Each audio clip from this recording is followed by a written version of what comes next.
Olá, tudo bem? Espero que todos estejam bem.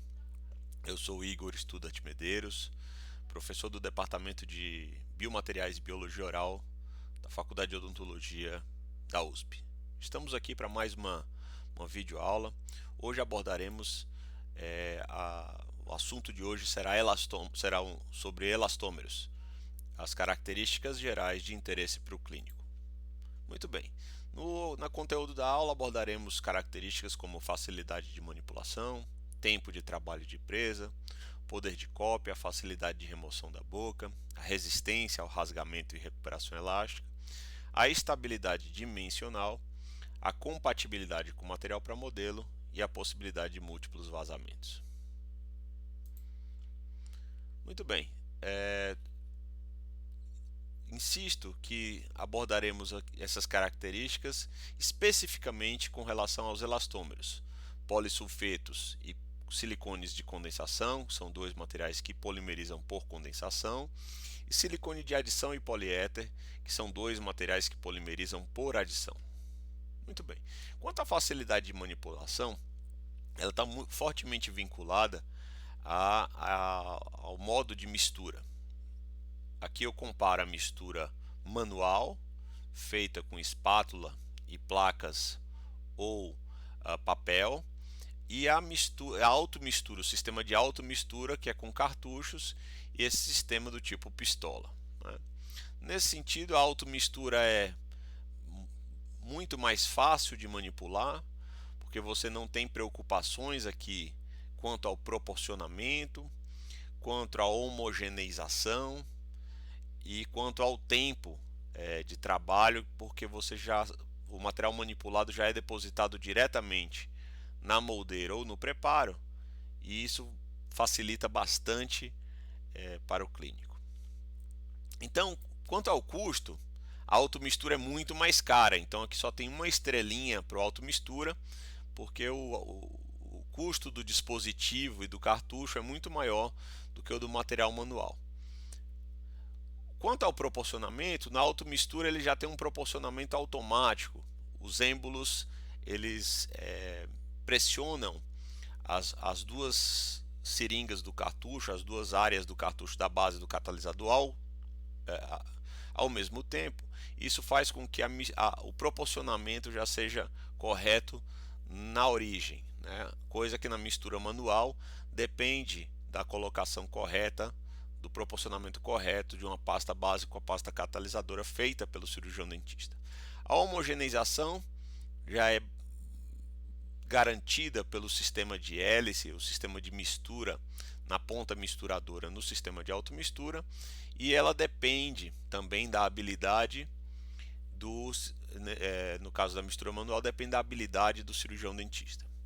Quanto à possibilidade de bolhas, existe uma menor possibilidade de bolhas, por isso tem 5 estrelas na questão de bolhas aqui para automistura, porque o sistema de automistura evita aquela retirada e retorno da espátula durante a mistura, e isso facilita bastante. Então, de maneira geral, a automistura é muito melhor do ponto de vista da facilidade de manipulação, e todos esses critérios só perde no quesito custo.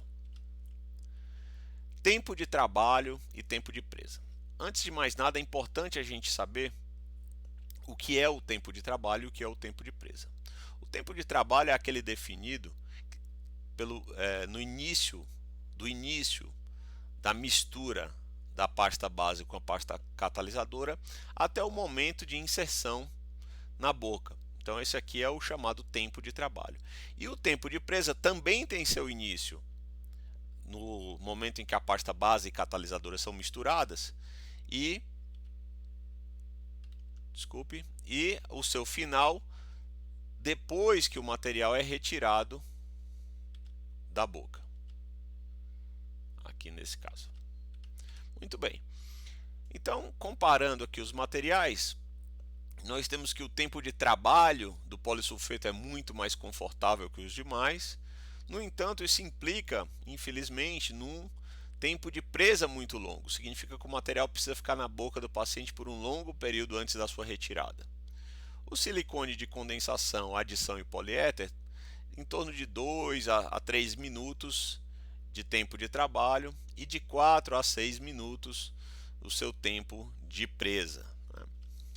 Muito bem. O poder de cópia.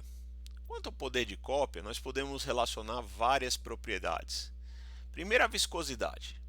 Então, já debatemos em outra videoaula, mas retorno aqui. A massa densa é uma massa muito mais viscosa, é uma massa que tem menor capacidade de escoamento e, portanto, consegue copiar muito menos detalhes, né? A normativa da ADA define que a massa densa tem que copiar detalhes da ordem de 75 a 100 micrômetros. Já a pasta fluida tem uma capacidade de escoamento muito maior e permite a maior cópia de detalhes. Chega a copiar detalhes inferiores a 20 micrômetros. Então, quanto menor a viscosidade, maior o poder de cópia. Muito bem. Um outro aspecto relacionado com o poder de cópia é a hidrofilia. A hidrofilia pode ser medida dos materiais de moldagem por meio do ângulo de contato. Então, temos aqui o material de moldagem e uma gota de água depositada sobre o material de moldagem. O ângulo formado entre a superfície do material de moldagem e a gota é o chamado ângulo de contato. Então, quanto menor for esse ângulo de contato, mais hidrofílico é o material, mais a gota de água se espalha facilmente sobre o material. Isso quer dizer que esse material é capaz de chegar a adentrar regiões que estão úmidas e molhadas no tecido. Aqui tem um material mais hidrofóbico e aqui um material ultra hidrofóbico. Então, o poder de cópia está fortemente relacionado à hidrofilia.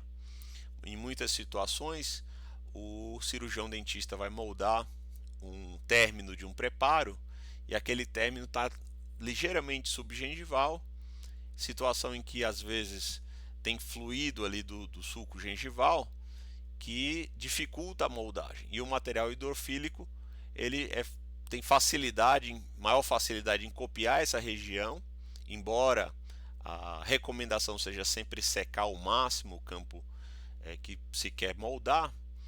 Situações em que são de difícil controle, o material hidrofílico tem maior facilidade em copiar essas regiões em que há maior umidade. Então, se eu comparar aqui a hidrofilia dos materiais de moldagem, elas são maiores nos poliéteres, depois o silicone de adição com adição de componentes hidrofílicos, então é um silicone de adição modificado por componentes hidrofílicos, né? São componentes que facilitam o contato do material com a água, seguido dos polissulfetos e os silicones de condensação e de adição convencionais, sem componentes hidrofílicos. Então aqui estaria o mais hidrofílico e aqui o menos hidrofílico. Muito bem. Facilidade de remoção da boca. Mais uma vez, a facilidade de remoção da boca tem relação com a viscosidade, né? A massa densa, por apresentar maior dureza e maior rigidez, em geral é mais difícil de remover da boca do que a pasta fluida, que apresenta maior flexibilidade e maior facilidade de deformação elástica. Muito bem. Além da viscosidade, nós temos que a facilidade de remoção tem relação com o módulo de elasticidade. E aqui eu trago um gráfico tensão-deformação para recordar o que é o módulo de elasticidade. O módulo de elasticidade está relacionado com a inclinação da porção reta, da porção retilínea de um gráfico de tensão-deformação. Então, quanto mais inclinada for essa reta, quanto mais próximo do eixo vertical, mais rígido, maior módulo de elasticidade apresenta esse material. Quanto menos inclinada, quanto mais próximo do eixo X, menor é o módulo de elasticidade. Então aqui a gente compara três materiais, A, B e C, em relação a seu módulo de elasticidade. Como é que eu posso fazer essa comparação? Se eu pensar aqui por exemplo, que eu quero uma deformação de 0,01. Para conseguir essa deformação de 0,01, para o material B, a tensão gerada é da ordem de 3 MPa. Ou seja, é feito um carregamento que gera uma tensão de 3 MPa. Para o material A, já é necessário um carregamento que gera tensão de 10 MPa. E para o material C, já é necessário um carregamento que gera uma tensão de 40 MPa. Então temos 3 para o material B, 10 para o material A e 40 para o material C. Ou seja, para uma mesma deformação, eu preciso fazer muito mais força para conseguir essa deformação elástica no material C, que apresenta, portanto, o maior módulo de elasticidade, seguido do material A e depois o material B. Muito bem. Se a gente fosse comparar os elastômeros aqui quanto ao seu módulo de elasticidade, eu diria para vocês que o material C seria o poliéter, que é o material de maior módulo de elasticidade. O material A seria o silicone de adição. O material B estaria logo próximo do material A, em relação ao módulo de elasticidade. E o material B seria o polissulfeto. Então aqui, como eu já mostrei para vocês, aqui são números relativos, e aqui em verde é o valor, em verde escuro, seria o valor mínimo encontrado na literatura, e em verde claro o valor máximo. Então vamos considerar aqui o valor máximo. Vocês podem perceber que o poliéter apresenta o maior módulo de elasticidade, portanto menor facilidade de remoção da boca, seguido do silicone de condensação e adição, ficam ali próximos, e o polissulfeto seria o de menor módulo de elasticidade, portanto maior facilidade de remoção. Aqui vale uma observação, que a implicação clínica desse alto módulo de elasticidade do poliéter o faz contraindicado para situações em que o paciente tem, por exemplo, grandes áreas muito retentivas, e isso exige a necessidade de fazer um alívio com cera ou com outro material, com outro recurso, para evitar que o poliéter adentre a essas áreas muito retentivas e haja uma dificuldade muito grande na sua remoção. Ou mesmo é contraindicado em pacientes, por exemplo, com problemas periodontais severos, em que há grande mobilidade dental e áreas retentivas. Isso aí faz com que o poliéter eventualmente possa prejudicar esses elementos já bastante comprometidos pela doença periodontal, e então há que se ter cuidado quando for fazer a moldagem com poliéter nessas situações. Muito bem. Outra questão que tem relação direta com a facilidade de remoção na boca é a garantia de uma certa espessura do material na área retentiva. Ora, é muito importante que quando o material vai ser removido de uma área retentiva, então aqui nós estamos considerando essa área A, aqui, ó, esse triângulozinho A, como uma área retentiva, quer dizer, esse material vai ter que se deformar para passar por essa maior equador para depois ser removido. Nós temos que garantir que haja uma espessura de material a ser comprimido durante a remoção do material de moldagem, porque quanto maior for essa espessura, mais você tem a possibilidade de comprimi-lo. Então isso facilita a remoção. Então, se você tem áreas muito retentivas, você não pode deixar o material muito fino, material de moldagem espessura muito fina ali, porque vai haver uma dificuldade de compressão, de compressibilidade naquela região mais retentiva. Então deve-se garantir nessas situações pelo menos 4 milímetros do material de moldagem. Quanto à resistência ao rasgamento, ela está muito relacionada, né, à resistência do material quando a moldeira vai ser retirada, o molde vai ser retirado da boca. E nesse sentido, quanto maior for a velocidade de remoção, maior é a resistência ao rasgamento. Então, quanto maior for a taxa de deformação, maior a resistência do material ao rasgamento. Então, reforça, além de ter a resistência ao rasgamento aumentada, tem aquela questão da viscoelasticidade, quer dizer, de garantir menores distorções, menores escoamentos viscosos do material e menor distorção. Então, a velocidade de remoção, a maior velocidade de remoção, favorece a resistência ao rasgamento e favorece a menor manifestação de deformações permanentes. Muito bem, então se formos classificar aqui a resistência ao rasgamento comparando os diversos materiais, vê-se que o polissulfeto tem a maior resistência ao rasgamento, seguido do poliéter e silicone de adição, e por último o silicone de condensação. Essa grande resistência ao rasgamento do polissulfeto tem que ser visto com ressalva, uma vez que ele tem baixa recuperação elástica, ou seja, ele acaba se deformando permanentemente, escoando quando passa por uma região muito retentiva. Não se rasga, no entanto, não se recupera elasticamente. Então há que se ter muito cuidado. O polissulfeto não é um bom material para áreas muito retentivas. Daí a sua indicação, por exemplo, em casquetes. A moldagem de polissulfeto com casquete era feita porque o preparo da coroa é todo expulsivo, então você não vai ter que vencer grandes áreas retentivas quando molda o interior do casquete com polissulfeto.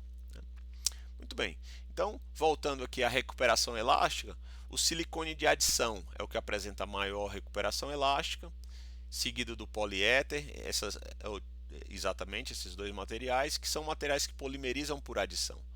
O fato dessas ligações cruzadas são muito fortes e elas permitem grande recuperação elástica. Em terceiro lugar vem o silicone de condensação e por último a melhor recuperação elástica, de pior recuperação elástica, é o polissulfeto. Muito bem. Quanto à estabilidade dimensional, que está relacionado com a deformação que o material sofre, com as distorções que ele sofre com o passar do tempo após a moldagem, nós temos que o material de moldagem que tem subprodutos tem baixa estabilidade dimensional, porque esse subproduto pode ser perdido para o meio ao longo do tempo, depois da moldagem, e isso faz com que o material sofra uma contração adicional. Então, nesse sentido, a estabilidade dimensional é maior para os materiais que polimerizam por adição, silicone de adição e poliéteres. Para esses materiais, silicone de adição e poliéter, é possível que se faça o vazamento em até 7 dias após a realização da moldagem. Um pouco de preocupação aqui vale um destaque, uma cautela deve-se ter com o poliéter, que por ser um material mais hidrofílico, há que ter cuidado na manutenção desse material em ambiente seco e arejado, para que se evite que ele absorva a água no período que precede ao vazamento do gesso e que modifique a sua forma final. Além disso, esses dois materiais, silicones de adição e poliéteres, permitem o vazamento de mais de um modelo. Existem situações no laboratório de prótese em que você precisa ter 2 modelos, por exemplo.